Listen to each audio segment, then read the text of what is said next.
Kami tahu Engkau Allah yang setia. Engkau yang setia menuntut setiap orang percaya juga setia. Karena itu Tuhan, kami tidak bisa menjadi setia dalam waktu sesaat. Kami tidak bisa menjadikan diri kami setia dengan instan langsung jadi. Tapi kami ingin belajar dalam berproses. Biarlah Tuhan sendiri yang menuntun kami untuk setia, dari hal-hal kecil sampai hal-hal besar. Berbicaralah kepada kami Tuhan, berbicaralah tentang isi hatimu, tentang maksud-maksudmu yang indah, sehingga kami sungguh-sungguh berubah menjadi seperti yang Kau inginkan. Firman-Mu sebentar diketengahkan, Roh Kudus bekerja di hati kami, sehingga kami boleh menerima firman Tuhan dengan baik. Dalam nama Tuhan Yesus kami berdoa. Amin. Amin. Ya, baik jemaat Tuhan saudara sekalian. Hari ini kita akan belajar satu tema yang khusus dan masih seri yang lalu ya. Ini seri ketiga, bertumbuh dalam kesetiaan. Mari kita baca satu bagian firman Tuhan terlebih dahulu dari Matius 25 ayat 14 sampai 30. Matius 25 ayat 14 sampai 30. Saya akan membacakannya dengan cepat bagi kita, dan Bapak Ibu mungkin bisa melihatnya juga ada di sana. Matius 25 ayat 14 sampai 30 berkata demikian. Sebab hal kerajaan surga sama seperti seorang yang mau berpergian ke luar negeri, yang memanggil hamba-hambanya dan mempercayakan hartanya kepada mereka. Yang seorang diberikannya 5 talenta, yang seorang lagi 2, dan yang seorang lain lagi 1, masing-masing menurut kesanggupannya. Lalu ia berangkat. Segera pergilah hamba yang menerima 5 talenta itu. Ia menjalankan uang itu, lalu beroleh laba 5 talenta. Hamba yang menerima 2 talenta itu pun berbuat demikian juga dan berlaba 2 talenta. Tetapi hamba yang menerima 1 talenta itu pergi dan menggali lubang di dalam tanah, lalu menyembunyikan uang tuannya. Lama sesudah itu pulanglah tuan hamba-hamba itu, lalu mengadakan perhitungan dengan mereka. Hamba yang menerima 5 talenta itu datang, dan ia membawa 5 talenta. Katanya, Tuan, 5 talenta Tuan percayakan kepadaku. Lihat, aku telah beroleh laba 5 talenta. Maka kata tuannya itu kepadanya, baik sekali perbuatanmu itu, hai hambaku yang baik dan setia. Engkau telah setia dalam perkara kecil, aku akan memberikan kepadamu tanggung jawab dalam perkara yang besar. Masuklah dan diturutlah dalam kebahagiaan tuanmu itu, tuanmu. Lalu datanglah hamba yang menerima 2 talenta itu, katanya, Tuan, 2 talenta Tuan percayakan kepadaku. Lihat, aku telah beroleh laba 2 talenta. Maka kata tuannya itu kepadanya, baik sekali perbuatanmu itu, hai hambaku yang baik dan setia. Engkau telah setia mengikut tanggung jawab dalam perkara yang kecil, aku akan memberikan kepadamu tanggung jawab dalam perkara yang besar. Masuklah dan turutlah dalam kebahagiaan Tuanmu. Kini datanglah juga hamba yang menerima 1 talenta itu dan berkata, Tuan, aku tahu bahwa Tuan adalah manusia yang kejam, yang menuai di tempat di mana Tuan tidak menabur, dan yang memungut dari tempat di mana Tuan tidak menanam. Karena itu aku takut dan pergi menyembunyikan talenta Tuanku itu di dalam tanah. Ini terimalah kepunyaan Tuan. Maka jawab tuannya itu, hai kamu hamba yang jahat dan malas. Jadi kamu sudah tahu bahwa aku menuai di tempat di mana aku tidak menabur, dan memungut dari tempat di mana aku tidak menanam. Karena itu sudahlah, seharusnya uangku itu kau berikan kepada orang yang menjalankan uang, supaya sekembaliku aku menerimanya serta dengan bunganya. Sebab itu ambillah talenta itu daripadanya dan berikanlah kepada orang yang mempunyai 10 talenta itu. Karena setiap orang yang mempunyai, kepadanya akan diberi sehingga ia berkelimpahan. Tetapi siapa yang tidak mempunyai, apapun juga yang ada padanya akan diambil daripadanya. Dan camkanlah hamba yang tidak berguna itu ke dalam kegelapan. Campakkanlah yang paling gelap, di sanalah akan terdapat ratap dan kertak gigi. Nah, saudara, kita sudah merenungkan seri pertama tentang apa itu kesetiaan Allah. bahwa kesetiaan Allah itu adalah sesuatu yang bersifat kekal. Kesetiaan Allah itu sesuatu yang besar, melimpah, dan tidak bisa berubah. Kita sudah belajar itu dua minggu yang lalu. Lalu kita juga sudah belajar tentang kesetiaan Allah di dalam diri kita, bahwa ternyata ketika Roh Kudus tinggal dalam diri kita, maka itulah potensi lahirnya satu kesetiaan yang berbeda dengan kesetiaan manusia. Jadi kesetiaan orang percaya, kesetiaan orang yang ada di dalam Tuhan, itu kesetiaan yang dikerjakan oleh Roh Kudus di dalam dirinya, sehingga akhirnya kita punya satu kesetiaan yang berbeda dengan kesetiaan dunia ini. Nah, saudara-saudara, hari ini kita belajar seri ketiga, ya, tentang faithfulness of God, ya. Kemudian ini bicara tentang bertumbuh dalam kesetiaan, ya, artinya bahwa kesetiaan yang kita miliki itu tidak instan. Kesetiaan kita itu tidak bisa dicapai dengan cara yang langsung jadi, nggak bisa. Ya, kesetiaan kita ini suatu proses, butuh waktu, butuh suatu proses yang panjang, saudara-saudara. Jadi setiap orang yang percaya kalau mau bertumbuh di dalam Tuhan, engkau nggak bisa seperti orang, oke, besok saya percaya Tuhan, langsung besok saya jadi orang setia. Tidak, saudara-saudara. Ya, itu butuh proses. Karena itu kita akan melihat tema ini secara khusus. Dan kita mulai dengan dua pertanyaan. Bagaimanakah cara kita bertumbuh dalam kesetiaan? Ya. Yang kedua, apa saja yang harus kita lakukan supaya saya dan saudara bisa bertumbuh dalam kesetiaan? Nah, dari teks yang kita baca tadi, saudara, saya menemukan ada tiga cara yang bisa membuat kita belajar bertumbuh di dalam kesetiaan.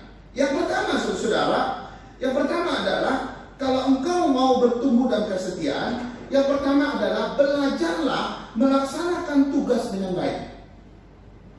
Belajarlah melaksanakan tugas dengan baik. Saya baca ayat 15, 16, 17, dan 18 ya. Kita udah tahu ya. Yang seorang diberikan 5 talenta. Lalu yang 5 talenta itu dia kembangkan menjadi 10 talenta. Karena 5 plus 5 jadi 10. Lalu yang orang kedua, Tuhan kasih 2 talenta.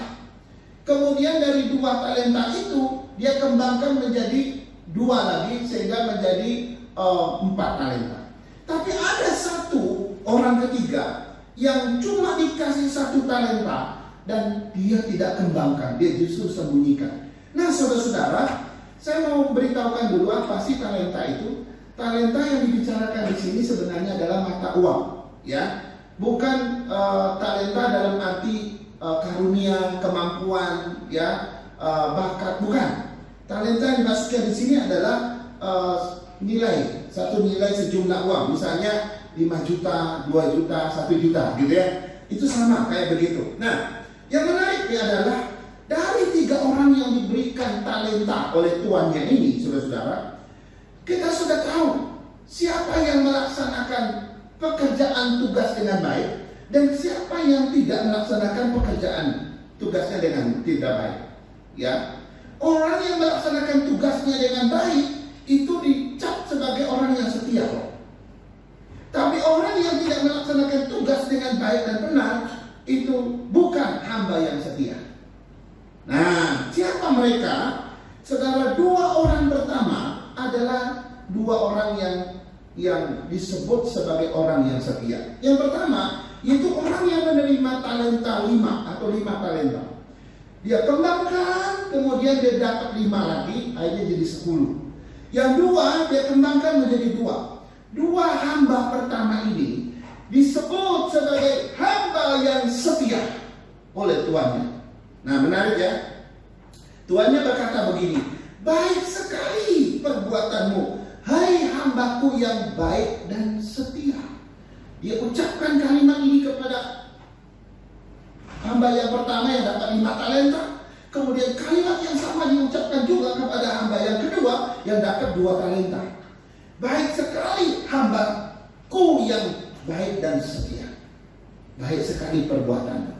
Nah, saudara-saudara, yang menarik bagi kita, Tuhan ini mempercayakan talenta kepada mereka dan mereka melakukannya. Jadi di sini kita menemukan satu prinsip. Salah satu ciri orang yang setia, dia melakukan tugas dengan baik. Amin, saudara-saudara. Amin. Jadi ini prinsip yang pertama. Kalau engkau mau bertumbuh di dalam kesetiaan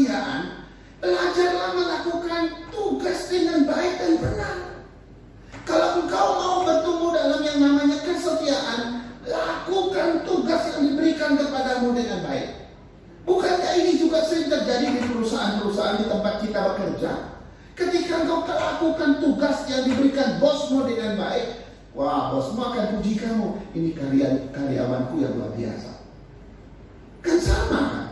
Ketika engkau bekerja dengan setia, bosmu akan menghargai engkau. Nah, bagaimana dengan relasi kita dengan Tuhan? Sama. Prinsipnya sama, saudara. Ya, Tuhan sudah memberi kita banyak tugas di dunia ini. Saya mau kasih tahu, engkau ada di dunia ini bukan sebuah kebetulan. Saya ada di dunia ini bukan satu kebetulan. Kita semua ada di dunia ini ada satu maksud Tuhan, ada satu tujuan Tuhan yang luar biasa. Dia memanggil engkau, dia menempatkan engkau di dunia ini supaya engkau menjadi terang, supaya engkau menjadi garam, supaya engkau menjadi berkat, supaya engkau bisa menolong orang, supaya engkau bisa bersaksi tentang Kristus. Wow, terlalu banyak tugas yang Tuhan sebutkan dalam Alkitab bagi saudara dan bagi saya. Saya sebagai hamba, saudara sebagai hamba, apakah kita setia melakukan semua tugas yang Tuhan tuliskan dalam firman-Nya? Ini pertanyaannya. Saudara, waktu saya berpikir soal ini, saudara, saya ingin kita suatu saat mendengar perkataan Tuhan kita berkata begini, baik sekali perbuatanmu, hai hambaku yang baik dan setia. Kita akan dicap sebagai orang yang setia. Saya senang sekali, kegirangan luar biasa kalau suatu saat saya mendengar kalimat itu dari Tuhan kepada saya. Atau jangan sampai ketika Tuhan datang, lalu Tuhan panggil kita satu persatu, Dia akan minta pertanggungjawaban dari setiap kita, dan Dia akan tanya, kau buat apa buat saya? Kau buat apa bagiku? Lalu kita nggak bisa menjawab, kita cuma bisa menutup mulut. Nggak tahu Tuhan, saya nggak tahu buat apa. Bukankah aku sudah memberikan banyak kepadamu? Waktu sudah aku berikan, tenaga pikiran sudah aku berikan, kepintaran, kecerdasan, kemampuan, talenta, dan juga termasuk karunia dan bakat-bakat sudah aku berikan. Kenapa kau nggak pakai itu? Harta kekayaan sudah aku berikan. Kenapa kita tidak pakai itu? Nah, Tuhan ingin kita suatu saat Dia akan mempertanyakan ini pada kita. Saya tidak mau suatu saat ketika Dia datang, ternyata Dia mendapati kita tidak setia. Dan itu hari yang sangat menyedihkan bagi kita. Sekarang kita lihat yang kedua. Bagaimana kita bertumbuh di dalam kesetiaan? Yang pertama tadi kita belajar melakukan tugas dengan baik dan benar. Sekarang yang kedua, bagaimana kita belajar bertumbuh di dalam kesetiaan? Yang kedua adalah belajar setia dalam perkara-perkara kecil. Wow, saudara-saudara ya, kita mesti belajar setia dalam perkara-perkara kecil, saudara-saudara. Nah, dua orang hamba yang disebutkan tadi, yang dicap sebagai orang setia tadi, ternyata mereka juga setia dalam perkara-perkara kecil. Itu muncul dalam perkataan tuannya kepada mereka. Dia katakan begini, baik sekali perbuatanmu itu, hai hambaku yang baik dan setia. Engkau telah setia dalam perkara-perkara kecil. Dia sebutkan kepada yang 5 talenta, dia juga katakan yang sama kepada yang 2 talenta. Baik sekali perbuatanku, hai hambaku yang baik dan setia. Engkau telah setia dalam perkara-perkara kecil. Saudara, saya mau sebutkan begini. Banyak orang di dunia ini hanya mau mengerjakan sesuatu kalau itu perkara besar. Ya, kalau perkara kecil, sudahlah, itu urusan bawahan saja. Kalau masalah kecil, perkara kecil itu urusan orang rendahan saja. Kalau urusan yang besar-besar, ya itu kasih saya kepada saya. Kalau saya melakukan yang besar, saya bisa dapat penghargaan yang besar di situ. Saudara, lucu sekali di satu gereja saya pernah menemukan satu orang seperti ini. Kalau kita membentuk panitia pun apapun, panitia Natal kah, panitia Paskah kah, panitia pembangunan gereja kah, panitia apa saja, dia tidak mau terlibat kalau dia tidak jadi ketua. Kalau saya nggak jadi ketua, saya nggak mau. Kalau kalian mau pilih saya jadi ketua, baru saya mau terlibat. Wow, saya nggak tahu apa motif di belakangnya. Saya cuma heran saja. Jadi banyak orang orang di dunia ini hidup hanya mengejar perkara-perkara yang besar saja. Tapi perkara-perkara kecil, aduh sudahlah, tidak berharga, udah itu untuk orang rendahan saja. Saudara, kalau kita mau bertumbuh dalam kesetiaan, nggak bisa kalau langsung loncat kepada perkara besar, nggak bisa. Kita mesti belajar setia dari yang kecil-kecil dulu, yang receh-receh dulu. Ini bahasa anak remaja ya. Yang remeh-temeh dulu dah, yang orang nggak anggap, nggak mau lakukan, itu yang kita lakukan dulu. Itulah kesetiaan yang Tuhan cari, saudara. Setia dalam perkara kecil ternyata sangat menjadi perhatian Tuhan. Tadi di dalam Alkitab itu dikatakan bahwa Tuhan itu sangat memperhatikan orang yang mau setia dalam perkara kecil. Kenapa? Ternyata ada 3 prinsipnya. Yang pertama adalah setia dalam perkara-perkara kecil itu adalah dasar untuk bisa menjadi setia dalam perkara besar. Saya kasih tahu, ini hukumnya. Gak ada orang bisa langsung setia dalam perkara besar kalau dia tidak setia dulu dalam perkara kecil. Oke? Prinsip yang kedua, kalau orang tidak bisa setia dalam perkara-perkara kecil, maka percayalah, kau pasti juga tidak bisa setia dalam perkara-perkara besar. Ini prinsip kedua. Prinsip yang ketiga, karena 2 prinsip yang 1 dan 2 tadi, maka di mata Tuhan, orang yang setia dalam perkara-perkara kecil jauh lebih mulia daripada orang yang setia dalam perkara-perkara besar. Luar biasa ya. Nah, karena itu saudara-saudara, apapun peranan kita, keterlibatan kita dalam pekerjaan Tuhan, walaupun itu dianggap kecil, dianggap remeh-temeh, dianggap receh, atau dianggap apalah bahasanya, jangan pernah menurunkan rasa kualitasmu di situ. Ya, sebab ingat, walaupun itu kecil di mata manusia, perkara kecil di mata manusia itu sebenarnya besar di mata Tuhan. Ini yang luar biasa. Karena itu saya mau katakan begini sama kita. Saya juga pernah katakan ini kepada para diaken. Ya, untuk penggalangan dana, ya, pengadaan tempat ibadah kita yang akan datang, semua orang harus terlibat. Mulai dari orang dewasa sampai anak kecil. Saya sudah bilang sama para diaken, ayo anak-anak sekolah minggu pun juga harus belajar ambil beban dan pekerjaan Tuhan. Kita bukan bukan berarti kita butuh uang mereka, sebenarnya tidak. Tapi kita lebih mengajar mereka supaya mereka melatih diri dari kecil untuk terlibat dalam pekerjaan Tuhan yang mulia ini. Seandainya kita membangun suatu gedung gitu ya, lalu kita minta semua orang ambil bagian. Katakanlah salah satu anak sekolah minggu kita cuma bisa membeli 1 bata merah. 1 bata merah itu berapa sih? Berapa duit sih? Paling juga Rp1.000. Mungkin si anak sekolah minggu ini menyicil dari uang jajannya 1.000-2.000 dia taruh di celengan itu. Tapi akhirnya uang itu cuma bisa beli 1 bata merah. Oke, ketika orang susun bata itu, bangunan yang kita mau bangun itu disusun dengan batanya. Dan di sana ada 1 lubang yang oleh bata yang bisa hanya dibeli oleh seorang anak kecil tadi ditaruh di sana, sehingga tidak ada lagi lubang itu. Seandainya dia tidak menyerahkan bata itu, maka lubang itu akan tetap ada di sana. Ini bicara tentang kerjasama. Ini bicara tentang semua belajar mengambil bagian dan pelayanan pekerjaan Tuhan. Karena itu nanti kita sebentar rapat saya akan kasih tahu bahwa setiap anak-anak sekolah kita, ada sekolah minggu kita, juga harus belajar melayani Tuhan. Kita akan bagikan celengan bagi mereka. Dan dalam celengan itu terserah, mungkin seminggu sekali, mungkin sebulan sekali, dari uang jajannya Rp1.000, Rp2.000. Tapi nanti selama setahun, 2 tahun, 3 tahun kita di tempat ini, mudah-mudahan itu sudah bisa membantu. Dan waktu dia sudah dewasa, ketika dia lihat gereja kita, dia tahu bahwa dia ada 1 peranan di dalam gereja itu. Dia ada 1 bata, 2 bata ada di sana.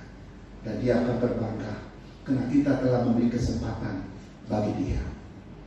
Saudara, kita nggak bisa besar dalam kesetiaan kita sebelum kita belajar di dalam setia dalam hal-hal kecil yang perlu kita lakukan. Ini yang kedua, untuk bertumbuh dalam kesetiaan, belajarlah setia di dalam perkara-perkara kecil.